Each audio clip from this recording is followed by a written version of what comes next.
Hello everyone, for today's magic card trick tutorial, I thought it'd be neat to share with you a trick that you can do with a regular deck of cards.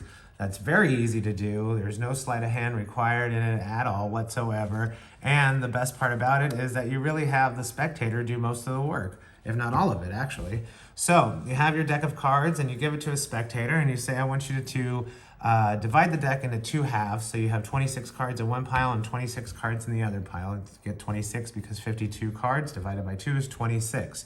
So the easiest way for them to do that is either deal down 26 cards, 3, 4, 5. They can do it one at a time. They can do it in stacks of 5. There's 10, there's 15, there's 20, there's 25, and then 26, okay? So you have two equal stacks of 26 cards, okay? Now, they can take both stacks and they can mix them up any way they want, just completely getting the cards completely mixed up, out of order, so there's no possible way you can know what card is where, okay? So they can do that for both stacks. They can not do it if they choose not to. It really doesn't matter. Now, the spectator, to be fair, they can pick a pile, and that's the one we'll use.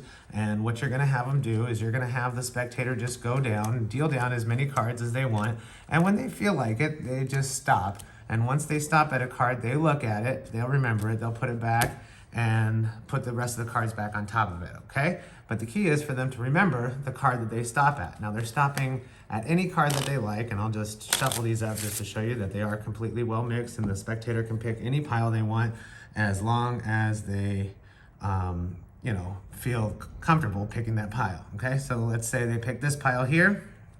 They can go ahead and deal down any amount of cards that they want, okay? Let's say they stop right here. They look at that card, okay? Now, I'm not gonna look at that card just because I'm going to read the spectator's mind, okay? So the spectator looks at that card, remembers it, puts it back on top of that pile, and then puts the rest of the cards on top of it, okay?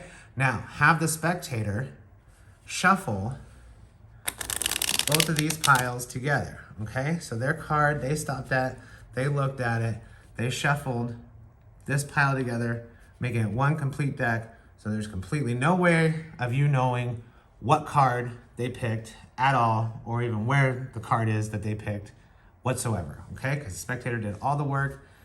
Now, the magician is going to look the spectator right in the eyes, and he's going to be able, or she is going to be able to read the spectator's mind of what card they picked. And if you are a good mind reader, you can pull one card out of the deck, a completely normal deck of cards, and wouldn't it be amazing if you have found their card? And that is mixed location. Now, before I tell you how to do it, please, as always, like and subscribe to this channel. I really appreciate it. I'd also like to give a shout out to channel member John Clare for supporting this channel. I really appreciate it. And if you're looking to become a channel membership, just go ahead and click on that tab or below this video and I'll give you all the information about it. I also wanted to give everybody a heads up that these were a big hit last year, so I'm gonna make them again this year. These are calendars that I had made. I call them magic calendars, just, for 12 months, and they'll be available pretty soon for the 2024 year. And so be on the lookout for these if you're making your, Christmas list. They'll be available at thebestmagicshop.com, okay? Also, check out thebestmagicshop.com where you can find some awesome new magic tricks, accessories, shirts, bags, and more for yourself or anyone who just likes magic. And now for the tutorial. Okay, mixed location. It's really easy to do, and I wasn't lying when I said it's a regular deck of cards, no gimmicks, nothing. The spectator does all the work, etc. All you have to do is, before you start the trick, is just to do a little setup. Now, all you're doing is setting up the cards, so half of the deck have all the clubs and diamonds, and the other half of the deck have all the hearts and spades in it, okay? The order of the cards doesn't matter, just as long as half have clubs and diamonds, and the other half has hearts and spades, okay? So I'm gonna separate this deck, because it's in random order, into half clubs and diamonds, half spades and hearts, and I'll speed this up just to make life a little bit easier for you guys watching at home, okay?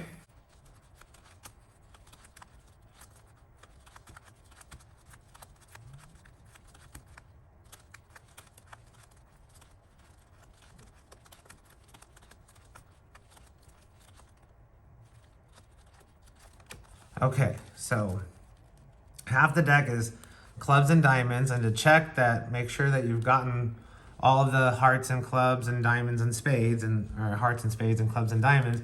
Just go ahead and count off 26 cards. 1, 2, 3, 4, 5, 6, 7, 8, 9, 10, 11, 12, 13, 14, 15, 16, 17, 18, 19, 20, 21, 22, 23, 24, 25, 26. And you should come to the hearts and spades, and these are the clubs and diamonds, okay? The order of the cards doesn't matter, just as long as you have half the deck with, I think you get the point now, right? Half the deck is clubs and diamonds, and the other half is hearts and spades, okay?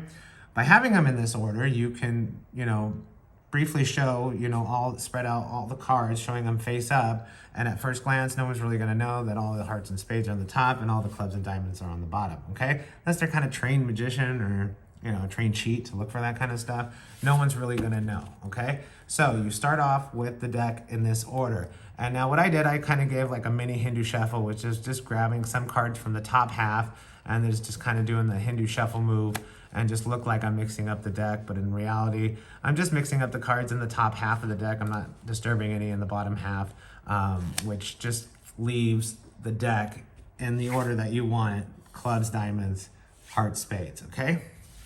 Order does not matter.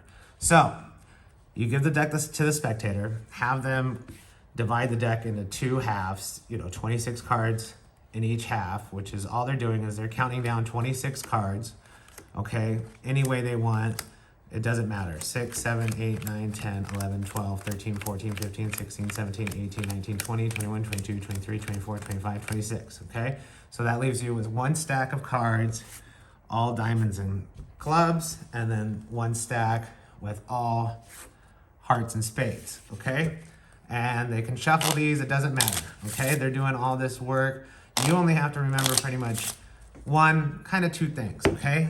You're gonna have to remember which stack they picked their card from, okay? And what number their card is at. So you have them pick any stack they want, and they can pick any stack. Let's say just they pick this one with the hearts and spades in it.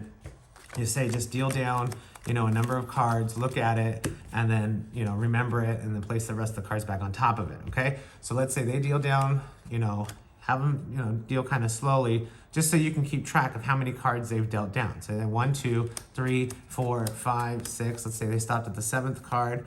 They look at this card, the 4 of hearts. All you have to remember is that it's the 7th card from the bottom, and it's a heart or spade, okay?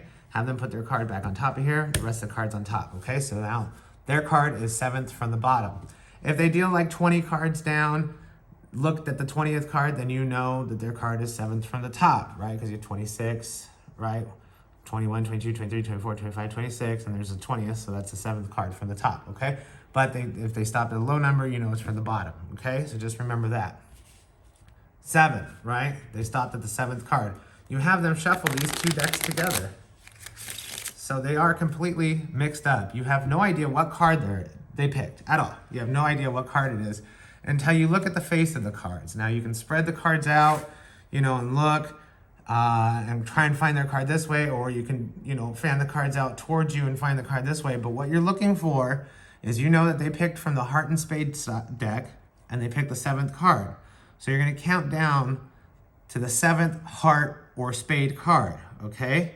So these are clubs, we're not counting them. Here's a spade, 1, here's a heart, there's 2, there's another heart, 3, another spade, there's 4, okay? King is a spade, that's 5, 8 is a heart, that's 6, and the 4 of hearts, that's 7, so that should be their card that they picked, okay? The 4 of hearts, so you're just counting down the 7th heart or spade, 1, 2, 3, 4, 5, 6, and then this was the 7th one, and boom, that's their selected card, okay? If they picked like 20th and you're looking for the 7th from the top, you just look 7th heart or spade from the top, and if they would have picked card number 20, you would have 1, 2, 3, 4, 5, 6, 7. It would have been the 5 of spades, okay? So that's all you have to do. So you can actually spread the cards out and just say, I'm reading your mind, and you can, drag this trick on out as long as you want if you wanted to, and then you can spread them out and say, I'm going to read your mind, and then to yourself you can locate what card they picked, the 4 of hearts. You can pick, without revealing to them that you know what card it is. Shuffle the deck again, spread them out, be like, I'm going to read your mind. I'm having a little trouble, and just kind of drag the trick out that way. 2 or 3 more times, shuffle, spread the cards out, whatever, and then you can reveal their card. But all you have to remember is what number they stopped at, and that's the number. From the bottom or from the top, whatever way of the pile that they picked, and that's how you're gonna know that's their card, okay? That's mixed location. Please let me know what you think. Leave me a comment below if you have any questions. And as always, I appreciate it, and until next time.